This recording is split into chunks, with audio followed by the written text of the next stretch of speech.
ಅನನ್ಯ ಭಟ್ ನಾಪತ್ತೆ ಅಂತೇಳಿ ಸುಜಾತಾ ಭಟ್ ದೂರು ವಿಚಾರಕ್ಕೆ ಸಂಬಂಧಪಟ್ಟಂತೆ ಎಸ್ಐಟಿಯಿಂದ ಮತ್ತೆ ಸುಜಾತಾ ಭಟ್ ವಿಚಾರಣೆ ನಡೆಯಲಿದೆ. ದಕ್ಷಿಣ ಕನ್ನಡ ಜಿಲ್ಲೆ ಬೆಳ್ತಂಗಡಿಯ ಎಸ್ಐಟಿ ಕಚೇರಿಯಲ್ಲಿ ವಿಚಾರಣೆ ನಡೆಯುತ್ತೆ. ಮೊನ್ನೆ ಕೂಡ ಅನನ್ಯ ಭಟ್ ನಾಪತ್ತೆ ಕೇಸ್ಗೆ ಸಂಬಂಧಪಟ್ಟಂತೆ ಸುಜಾತಾ ಭಟ್ ಎಸ್ಐಟಿ ಕಚೇರಿಗೆ ಹಾಜರಾಗಿದ್ರು. ಬೆಳ್ಳಂಬೆಳಗ್ಗೆ ವಿಸಿಟ್ ಕೊಟ್ಟಿದ್ರು. ನಿನ್ನೆ ಮೊನ್ನೆ 2 ದಿನಗಳ ಕಾಲ ವಿಚಾರಣೆ ಮಾಡಲಾಗಿದೆ. ಇನ್ನೂ ಕೂಡ ವಿಚಾರಣೆ ಕಂಪ್ಲೀಟ್ ಆಗಿಲ್ಲ. ನಿನ್ನೆ ಸುಜಾತಾ ಭಟ್ ವಿಚಾರಣೆ ನಡೆಸಿದ್ರು ಎಸ್ಐಟಿ ಅಧಿಕಾರಿಗಳು. ಇವತ್ತು ಮತ್ತೆ ವಿಚಾರಣೆಗೆ ಹಾಜರಾಗಬೇಕು ಅಂತ ಸೂಚನೆ ಕೊಡಲಾಗಿತ್ತು.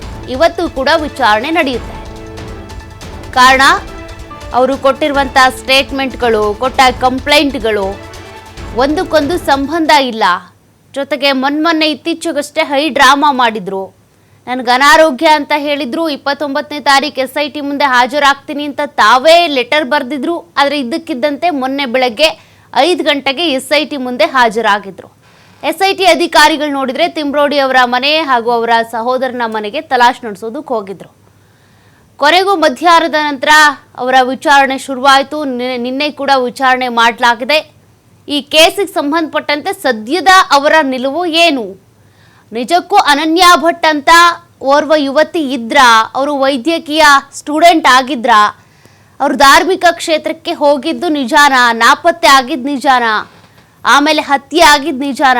ಇವರಿಗೆ ಅಸ್ಥಿಪಂಜರ ಅಥವಾ ಮೃತದೇಹವೇ ಸಿಗ್ಲಿಲ್ಲ ಅಂತ ಇವ್ರು ಹೇಳ್ತಾ ಇರೋದು ನಿಜಾನ?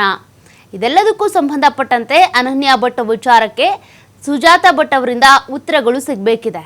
ಯಾಕೆಂದ್ರೆ ಅವರೇ ಒಂದೊಂದು ಸಲ ಒಂದೊಂದು ರೀತಿ ಹೇಳಿಕೆಗಳನ್ನ ಕೊಡ್ತಾ ಇದ್ದಾರೆ. ಸುಜಾತಾ ಭಟ್ ನನ್ನ ಮಗಳೇ ಅಂತ ಹೇಳ್ತಾರೆ. ಆಕೆಯ ಮೃತದೇಹ ಅಟ್ಲೀಸ್ಟ್ ಅಸ್ಥಿಪಂಜರ ನನಗೆ ಕೊಡಿ ಅಂತೇಳಿ ಧ್ವನಿ ಎತ್ಕೊಂಡು ಬಂದವರು ಇವರು.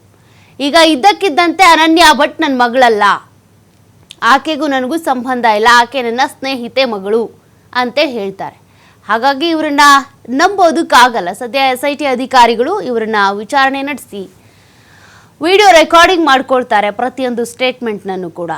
ತದನಂತರ ಅವರು ಕೊಟ್ಟ ಸ್ಟೇಟ್ಮೆಂಟ್ ಆಧಾರದ ಮೇಲೆ ಈ ಪ್ರಕರಣದ ತನಿಖೆ ಶುರುವಾಗುತ್ತೆ. ಈಗ ಹೇಗೆ ಚಿನ್ನಯ್ಯನನ್ನ ವಿಚಾರಣೆಗೆ ಒಳಪಡಿಸಿ ಸ್ಟೇಟ್ಮೆಂಟ್ ಪಡ್ಕೊಂಡು ಅದರ ಆಧಾರದ ಮೇಲೆ ಸ್ಥಳ ಮಹಜೂರು ಮಾಡೋದು, ಇನ್ನೊಂದು ಮತ್ತೊಂದು ಎಲ್ಲ ಮಾಡ್ತಿದ್ದಾರೆ. ಅದೇ ರೀತಿಯಾಗಿ ಸುಜಾತಾ ಭಟ್ ಕೇಸಲ್ಲೂ ಕೂಡ ಇವತ್ತು ತನಿಖೆ ಮುಂದುವರಿಯುತ್ತೆ. ನೋಡೋಣ ಇವತ್ತಿನ ಪ್ರಶ್ನೆಗಳು ಹೇಗಿರುತ್ತೆ, ಸುಜಾತಾ ಭಟ್ ಅವರ ಪ್ರತಿಕ್ರಿಯೆ ಹೇಗಿರುತ್ತೆ, ಏನ್ ಕತೆ ಅಂತ.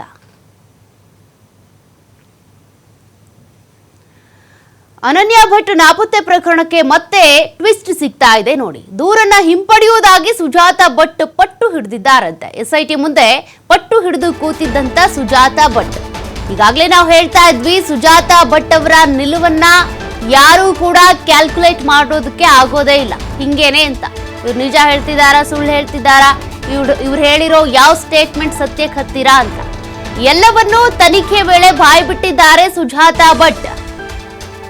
ಬಿಟ್ಬಿಡಿ ಅಂತೇಳಿ ಸುಜಾತಾ ಭಟ್ ಅವರು ಕಣ್ಣೀರ್ ಹಾಕಿದ್ದಾರೆ. ನನ್ನನ್ನು ಬಿಟ್ಬಿಡಿ, ಇಲ್ಲಿಗೆ ನಿಲ್ಸ್ಬಿಡೋಣ ಎಲ್ಲದನ್ನು ಅಂತ. ಅನನ್ಯ ಭಟ್ ಪ್ರಕರಣದ ರಹಸ್ಯ ಬಾಯಿ ಬಿಟ್ಟ ಸುಜಾತಾ ಭಟ್. ಇದರ ಹಿಂದಿರುವವರ ಹೆಸರನ್ನು ಹೇಳಿದ್ದಾರೆ ಸುಜಾತಾ ಭಟ್. ಸುಜಾತಾ ಭಟ್ ಹಿಂದಿರುವವರಿಗೆ ಈಗ ಮತ್ತೊಂದು ಭಯ ಕಾಡ್ತಾ ಇದೆ. ಇಲ್ಲಿ ಒಬ್ರಿಗೊಬ್ರು ಲಿಂಕ್ ಆಗ್ತಾ ಇದ್ದಾರೆ. ಒಂದ್ ರೀತಿಯಾಗಿ ಚೈನ್ ಲಿಂಕ್ ರೀತಿ ಈ ಪ್ರಕರಣ ಹೋಗ್ತಾ ಇದೆ. ಸುಜಾತಾ ಭಟ್ ಅವರು ಮೊದಲು ಕಂಪ್ಲೇಂಟ್ ಕೊಟ್ಟಿದ್ದೇನೆಂದ್ರೆ, ನನ್ನ ಪುತ್ರಿ ಅನನ್ಯ ಭಟ್ ಕಾಣೆ ಆಗಿದ್ದಕ್ಕೆ ಕಾರಣೀಕರ್ತರು ಯಾರು ಅನ್ನೋದನ್ನ ನೇರವಾಗಿ ಹೇಳಿ ದೂರನ್ನ ಕೊಟ್ಟಿದ್ರು.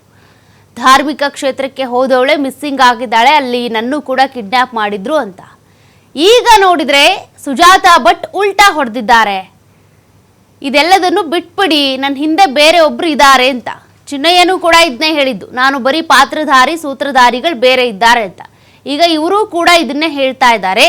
ಇವ್ರ ಹಿಂದೆ ಇರುವಂತಹ ಸೂತ್ರಧಾರಿಗಳು ಯಾರು ಅನ್ನೋದು ಗೊತ್ತಾಗಬೇಕಿದೆ. ಅವರ ಹೆಸರನ್ನು ಕೂಡ ಬಾಯಿ ಬಿಟ್ಟಿದ್ದಾರಂತೆ ಸುಜಾತಾ ಭಟ್. ಕೇಸನ್ನ ವಾಪಸ್ ತೆಗೆದುಕೊಳ್ತೀನಿ ಅಂತ, ಕಂಪ್ಲೇಂಟ್ ವಾಪಸ್ ತೆಗೆದುಕೊಳ್ತೀನಿ ಅಂತ ಕೂಡ ಹೇಳಿದ್ದಾರಂತೆ. ನೋಡೋಣ ಇವತ್ತಿನ ವಿಚಾರಣೆಯ ಸಂದರ್ಭದಲ್ಲಿ ಏನಾಗುತ್ತೆ ಅಂತ. ನಿನ್ನೆ ಹೇಳಿದ ಸ್ಟೇಟ್ಮೆಂಟ್ ಇವತ್ತಿರೋದಿಲ್ಲ, ಆ ರೀತಿಯಾಗಿ ಮಾತನಾಡ್ತಾ ಇದ್ದಾರೆ ಈ ಅಜ್ಜಿ ಸುಜಾತಾ ಭಟ್ ಅವರು. ಹಾಗಾಗಿ ಇವತ್ತಿನ ವಿಚಾರಣೆಯ ಸಂದರ್ಭದಲ್ಲಿ ಏನು ಹೇಳ್ತಾರೆ, ಯಾರ ಹೆಸರಾದರೂ ಬಾಯಿ ಬಿಡ್ತಾರಾ, ಯಾರು ಒತ್ತಾಯ ಮಾಡಿದ್ರು, ಯಾರು ಈ ಕತೆ ಕಟ್ಕೊಟ್ಟಿದ್ರು ಅದನ್ನೆಲ್ಲ ಹೇಳ್ತಾರಾ, ಅದನ್ನೇ ಇವತ್ತಿನ ವಿಚಾರಣೆಯ ಬೆಳವಣಿಗೆಗಳ ನಂತರ ನಾವು ಗಮನಿಸಬಹುದು. ಇವತ್ತು ವಿಚಾರಣೆಗೆ ಹಾಜರಾಗ್ತಾರ ನೋಡೋಣ. ಹಾಜರಾದ ನಂತರ ಅವರ ಸ್ಟೇಟ್ಮೆಂಟ್ ಏನಿರುತ್ತೆ, ಕೇಸ್ ವಾಪಸ್ ತೆಗೆದುಕೊಳ್ತೀನಿ ಅಂತ ಹೇಳ್ತಾರಾ, ಮತ್ತೆ ಇವರ ಹಿಂದೆ ಇರುವಂತ ಕಾಣದ ಕೈಗಳು ಯಾರು, ಅವರಿಗೂ ಕೂಡ ಈಗ ಭಯ ಶುರುವಾಗಿರುತ್ತೆ.